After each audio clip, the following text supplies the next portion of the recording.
My name is Jenny Kehoe, Public Outreach and Education Officer, and what we're doing is we're working with students from Cardinal Carter who are collecting native seeds from grasses and flowers to propagate the savannah. Excellent. And what does that mean? What's involved with propagating the savannah? Yeah, so the students come in and they collect seeds like the little blue stem seeds you see in front of us, and they take them back to their school greenhouses. They physically plant the seeds into trays and they make plugs. In the spring, they return to the park and they plant those plantings in savannah restoration sites.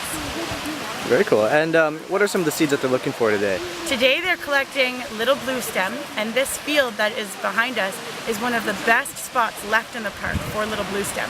They're collecting those seeds as well as common milkweed. They're also collecting Canada wild rye and switchgrass. So why is this important for the park? This habitat is the most at risk in the park, and it's actually rare across the whole country and even in the world. So for these students to be able to collect the seeds and bring back good into the savannah is very important for many of the sun-loving plants and animals that support the savannah. My name is Valerie Manelga. I'm the project coordinator for Lake Erie Sandspit Savannah here at Point Pelee National Park. We're actually standing in one of our restoration sites right now. This site's called VC North because we're right north of the visitor center. It's one of our Lake Erie Sandspit Savannah restoration sites. It actually used to be open about 50 years ago, and so we're trying to bring those sites back open to what they were because we're slowly losing savannah here at the park. Excellent. So what's part of this process to kind of bring this area back? So what you're seeing right now is kind of step one. What happens is that our Parks Canada crews, which are working in the back corner right now, come into the area and start cutting all of the shrubs. So most of them have been removed from this area. We leave the stumps kind of about a couple inches high, and they're treated with herbicide so that they don't grow back.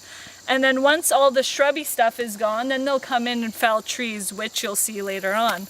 And then step two, once all of this is done and we've kind of gone around all of the species at risk, which you can see flagged in pink, then we come in and that's the process you saw earlier today.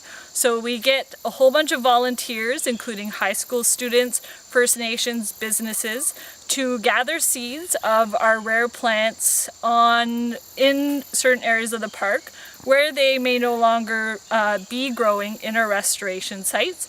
And those volunteers and students will take the seeds and kind of harvest them over the winter, let the seedlings grow, and then they'll come back and plant them in the spring in these restoration sites. The third part that helps keep these sites open and keeps our savannah here is reintroducing fire on the landscape. So that's prescribed fires. So we'll come in, and after kind of all of this stuff has dried out, we'll come in and actually light the site so that it can be nice and open so we can sow the seeds of the native plants and grasses.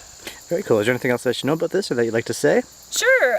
Lake Erie Sandspit Savannah, like I said, is the rarest habitat we have here in the park. It's actually globally endangered, and it's a site for about 25% of our species at risk. So it's a huge number of our rare species here in the park. So one of them is prickly pear cactus, which we're standing just next to over here. And there's a whole bunch of rare birds and butterflies which our visitors love coming to see in this site. So it's a really important restoration project.